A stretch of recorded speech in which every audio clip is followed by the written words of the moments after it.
जय हिंद दोस्तों, स्वागत है आप सभी का। दोस्तों, बांग्लादेश में अभी हाल ही में हुए राष्ट्रपति चुनाव में बांग्लादेश को एक नए राष्ट्रपति मिल गए हैं। बांग्लादेश के जो नए राष्ट्रपति है उनका नाम है मिर्ज़ा फ़खरुल इस्माइल आलमगीर। ये बीएनपी पार्टी के बहुत बड़े नेता रह चुके हैं और जो ये अभी राष्ट्रपति बने हैं ये बीएनपी पार्टी से बने, जो कि बांग्लादेश नेशनलिस्ट पार्टी है। जनरली ये माना जाता है कि जो बीएनपी पार्टी है वो भारत विरोधी रही है और ये चाइना और पाकिस्तान प्रो रही है। साथ ही साथ वहाँ पे दो ही पार्टी जो मेन रूप से काम करती है वो बीएनपी हो गई और एक अपनी आवामी लीग हो गई। आवामी लीग जो है वो शेख हसीना की पार्टी है, जो कि जनरली माना जाता है कि हिंदुस्तान के फेवर में काम करती है।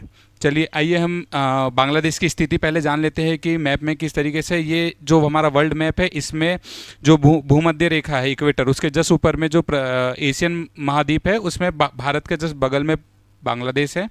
उसकी स्थिति हम और विस्तार से जान लेते हैं। ये जो भारत है उसके जो जस्ट पड़ोस में बांग्लादेश है, इसकी स्थिति इस तरीके से है कि सबसे ज़्यादा हम बांग्लादेश से सीमा साझा करते हैं पूरी अंतर्राष्ट्रीय सीमाओं में, और उसके साथ हमारे जो 5 राज्य है वो सीमा साझा करते हैं, जिसमें हमारा वेस्ट बंगाल हो गया, आसाम हो गया, मेघालय हो गया, त्रिपुरा हो गया और मिज़ोरम हो गया। ये 5 राज्य हमारे भारत के बांग्लादेश के साथ बहुत बड़ी सीमा साझा करते हैं और लगभग 4000 किलोमीटर की अंतर्राष्ट्रीय सीमा है हमारी बांग्लादेश के साथ।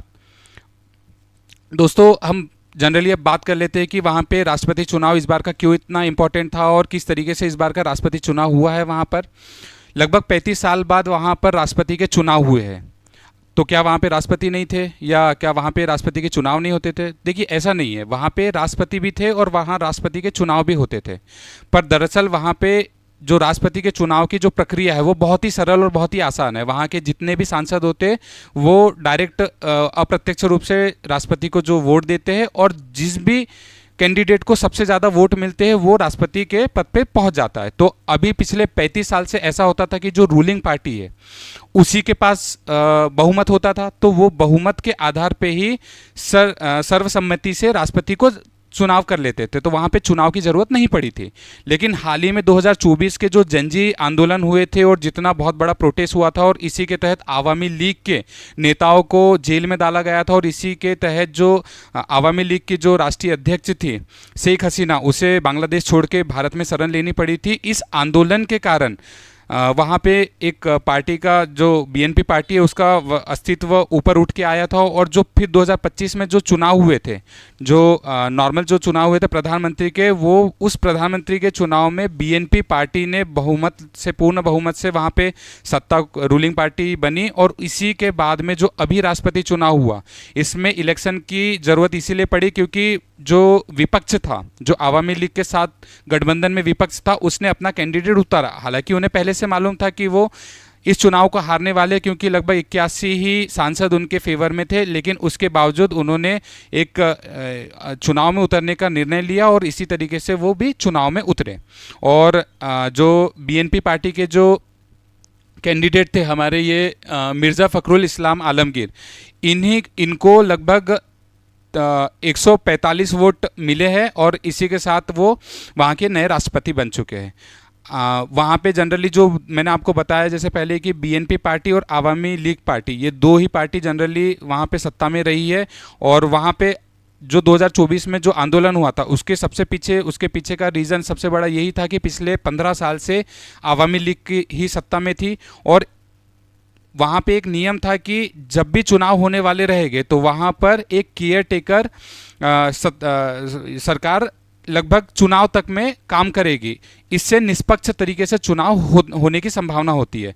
लेकिन जो आवामी लीग जो है, जिसके जो प्रधानमंत्री जो थी शेख हसीना, उन्होंने केयर टेकर प्रधानमंत्री का जो प्रचलन था वो ख़त्म कर दिया और खुद ही आखिरी तक, जब तक चुनाव नहीं हुआ तब तक खुद ही प्रधानमंत्री के रूप में बनी रही। इसी के कारण विपक्ष ने और जो बीएनपी और जो बाकी पार्टियां हैं उन्होंने काफ़ी विरोध किया और इसी के कारण जो जेनजी प्रोटेस्ट था वो काफ़ी उग्र हुआ था और इसी के कारण आवामी लीग को अपना अस्तित्व खोना पड़ा था और बीएनपी भी सत्ता में आई थी। आइए हम इनके बारे में जान लेते हैं। ये बीएनपी के बहुत बड़े नेता रह चुके हैं और इनका जो 2026 के संसद में उन्हें राष्ट्रपति चुना है वो बांग्लादेश नेशनलिस्ट पार्टी बीएनपी के वरिष्ठ नेता है, 78 साल के हैं और उन्होंने काफ़ी इम्पोर्टेंट पद संभाले हुए हैं बीएनपी में और इन्होंने भारत के साथ संबंध सुधारने की भी काफ़ी कोशिश की है। इसीलिए ये माना जा रहा है कि आने वाले समय में भले बीएनपी चाइना और पाकिस्तान प्रो पार्टी रही है, लेकिन उसके बावजूद ये माना जा रहा है कि ये भारत के साथ अच्छे समझौते और रिश्तों को ठीक करने की पहल करेंगे। जो आम चुनाव वहाँ की जो संसद प्रक्रिया में है उसमें मैंने जैसे आपको बताया था कि वहाँ पे डायरेक्ट भारत की तरह नहीं बल्कि डायरेक्ट चुनाव होते थे, लेकिन जो संसद का जो चुनाव होता है, जैसे हमारे यहाँ पे संसद में 2 हाउस होते हैं, एक लोकसभा और एक राज्यसभा, उसी तरीके से वहाँ पर सिर्फ एकल संसदीय हाउस का सिस्टम है। उसमें उसे जातीय संसद बोला जाता है, जिसमें लगभग टोटल 350 सीटें हैं।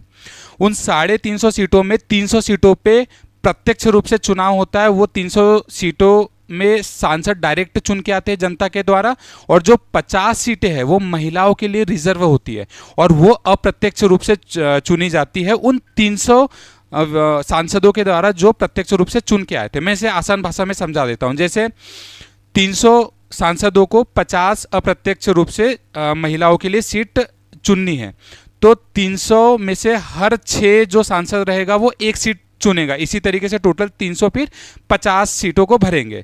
तो एक एग्जांपल देता हूं कि अगर मान लो किसी भी पार्टी के 60 सांसद है, तो 60 सांसद मिलके 10 सीटों को भरेंगे, क्योंकि 6 सांसद मिलके एक सीट भरते थे, ऐसे 60 सांसद मिलके 10 सीटों को भरेंगे।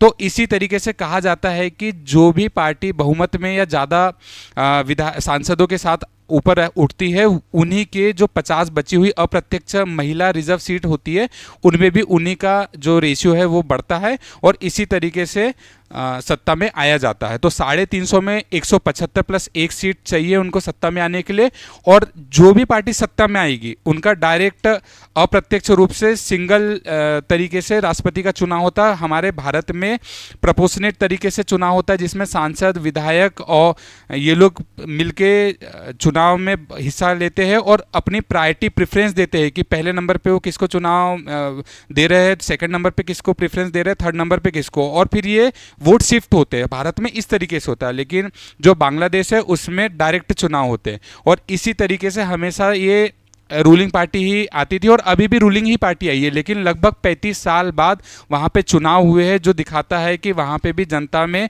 अभी भी लोकतंत्र जिंदा है। उसके बाद अगर हम बात कर ले राष्ट्रपति चुनाव के मुख्य नियम क्या है, तो वही मैंने आपको जैसे बताया आर्टिकल 48 के तहत वहाँ पे अप्रत्यक्ष चुनाव जो होते हैं वो राष्ट्रपति को चुनाव जनता सीधे नहीं चुनती बल्कि संसद के जो सांसद होते हैं उनके द्वारा चुना जाता है, और जो एक वोट होता है वो 1 नंबर के बराबर ही होता है। इसमें बहुत आसान तरीके से हो जाता है और जो बांग्लादेश की राजनीति है उस पर भी असर इस तरीके से होगा कि अब प्रधानमंत्री भी बीएनपी पार्टी से हो चुके हैं और जो राष्ट्रपति है वो भी बीएनपी पार्टी के हो चुके हैं। तो इनकी जो पॉलिसीज आने वाली है या जो भी ये लोगों के डिसीजन होंगे वो डायरेक्ट अब एक ही पार्टी के थ्रू होने वाला है।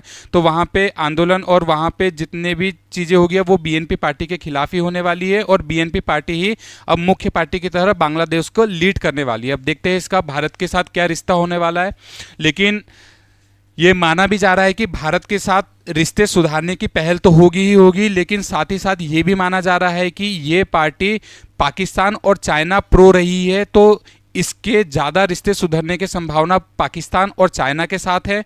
तो ये भी माना जा रहा है कि इस्लामाबाद और बीजिंग के साथ इसके रिश्ते ज़्यादा बेहतर हो गए, लेकिन भारत के साथ पहले से इनके रिश्ते बहुत बांग्लादेश के रिश्ते बहुत अच्छे रहे हैं। तो देखना है कि अब बीएनपी उस लेगेसी को आगे बढ़ाती है नहीं, और इसी तरीके से हम देखते हैं कि अब क्या होने वाला है। आगे समय के साथ पता चलेगा कि बीएनपी पार्टी भारत का कितना समर्थन करती है और कितना मिलजुल के आगे काम करती है। आई होप दोस्तों आपको मेरा सेशन समझ आया होगा। Thank you.